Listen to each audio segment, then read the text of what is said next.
I am doing asthma.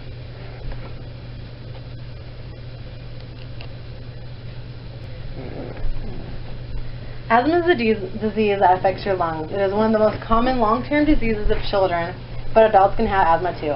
Asthma causes wheezing, breathlessness, chest tightness, and coughing at night or earlier in the morning. If you have asthma, you have it all the time, but you will have asthma attacks only when something bothers your lungs. Before we go into the slide, I have a video that I want to watch. I have it all set up.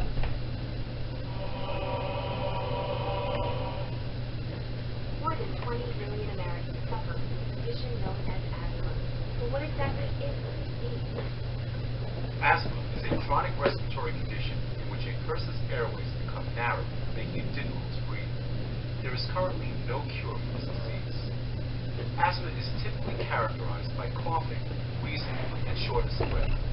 When allergens or environmental factors cause a spike in these symptoms, it is known as an asthma attack. During an asthma attack, large airways, called bronchi, react to a trigger like an allergen with contracting spasms. Bronchi inflame and produce mucus, further narrowing the airways and leading to the symptoms of asthma. Attacks may last just a few minutes or can linger over several days. Symptoms can usually be relieved using asthma medications, but may also dissipate naturally in mild attacks. Asthma is not new. In fact, it made its first appearance in the Iliad, where the poet and author Homer coined the term from the Greek word for sharp breath. Centuries later, in 450 BC, the philosopher Hippocrates used the term to describe breathing difficulties and spasms that he had observed in tailors, anglers, and metalworkers. Today, doctors agree that there is a strong genetic component to asthma. However, it takes more than genetics to make a person have an attack. Environmental triggers are necessary as well. There are many different theories about which stimuli can cause asthma. Among them, early childhood infections, chemical exposure through air pollution, and insufficient immune system development. Once asthma does develop, exposure to certain factors called triggers spurs symptom flare-ups. People who experience symptoms after exposure to allergens like dust, cat hair, or even cockroach dust are said to have allergic asthma. Many people with allergic asthma also react to environmental irritants like cigarette smoke.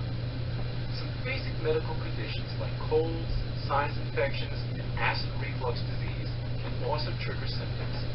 Vigorous physical activity and stress are other likely causes of an asthma attack. Serious attacks can be life-threatening. The good news is that people with severe asthma can often overcome or at least control their symptoms, even excelling in sports. Just look at swimmer Mark Spitz, who held the record for the most gold medals won in a single Olympics, despite his asthma.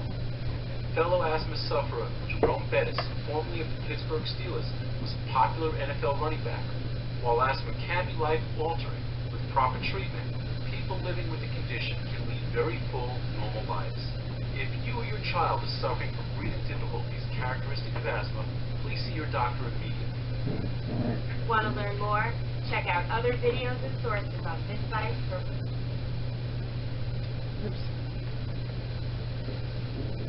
more information. Okay.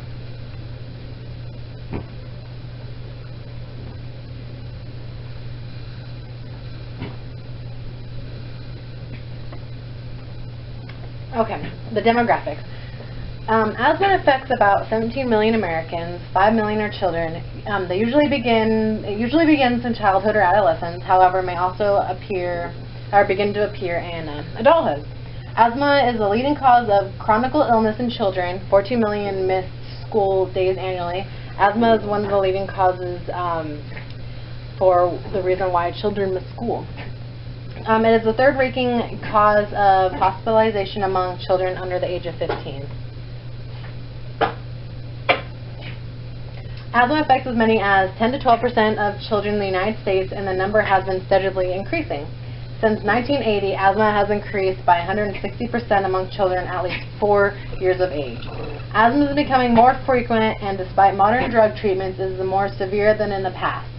Some experts suggest that this is due to increased exposure to allergens such as dust, air pollution, secondhand smoke, and industrial components.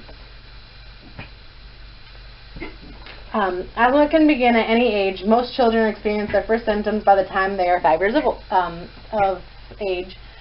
Girls have a higher incidence of asthma than boys.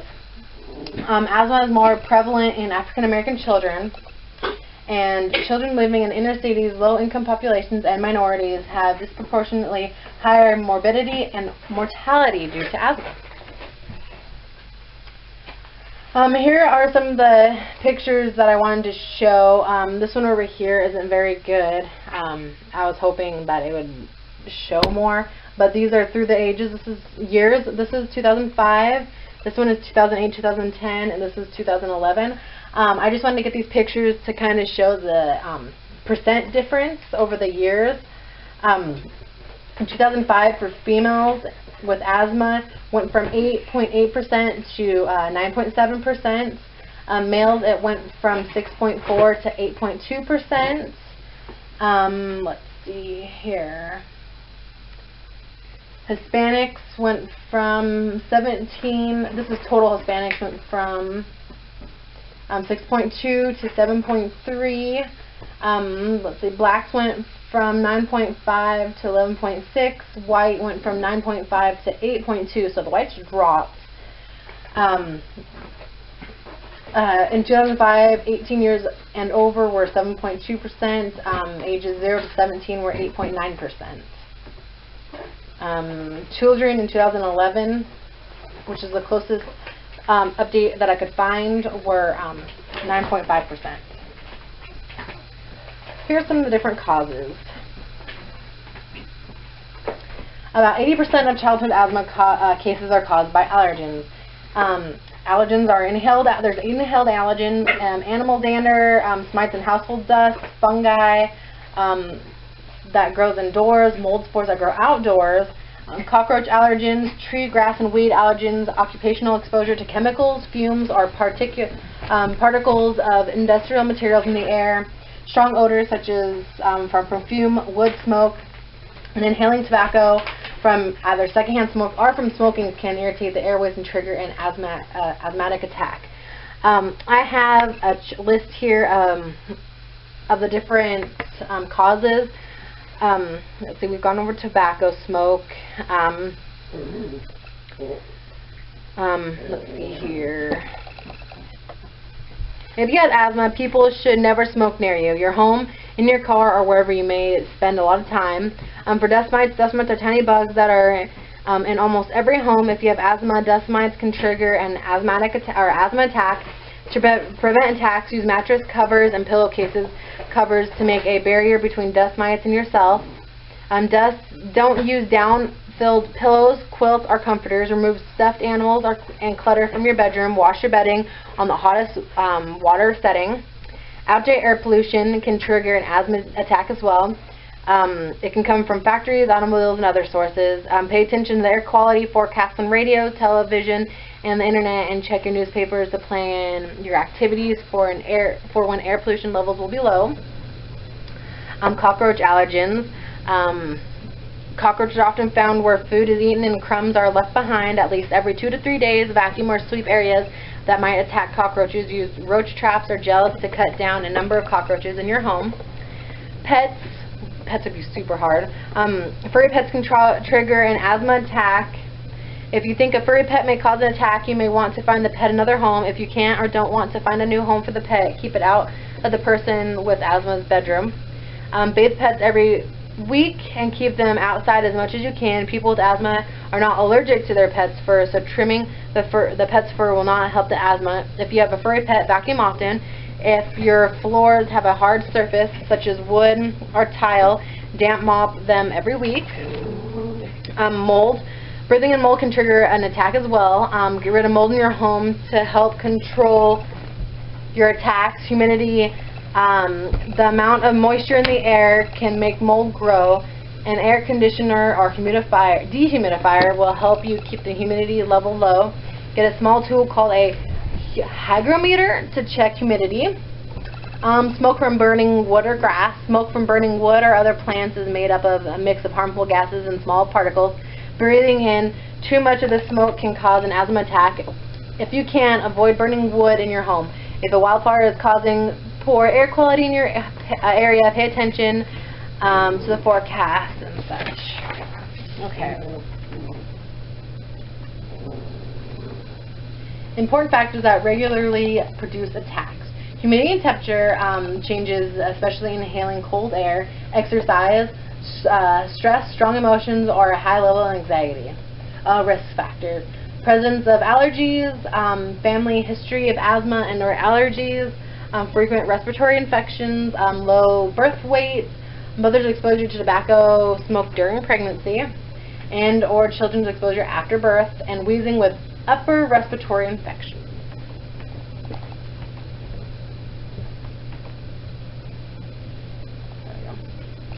Let's see some of the symptoms. Wheezing, loudest when the child breathes out, may cough and experience pain or pressure in the chest, itching on the back or neck at the start of an attack, crying or even laughing may bring an attack, shortness of breath may cause them to become very anxious, sit upright, lean forward, and use the neck or chest wall mucus to help them breathe. These are the different classifications of asthma. Let's see, there's mild intermittent, which is symptoms occur twice a week or less. Nighttime symptoms occur twice a month or less. Symptoms are brief and last a few hours to a few days. No symptoms occur between more severe episodes. Mild persistent, our symptoms occur more than twice a week, but not every day. Nighttime symptoms occur more than twice a month. Episodes are severe and sometimes affect activity.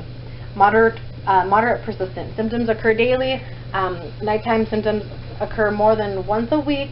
Quick relief medication is used daily. Symptoms affect daily activities. Severe symptoms occur twice a week or more than last more than 4 days.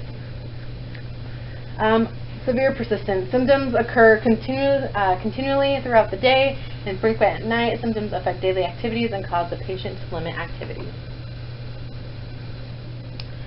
So, as teachers, what can we do? Let's see.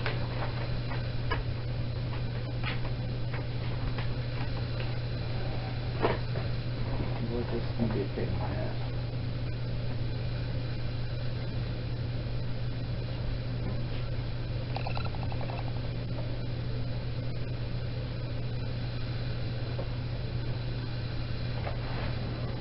Play.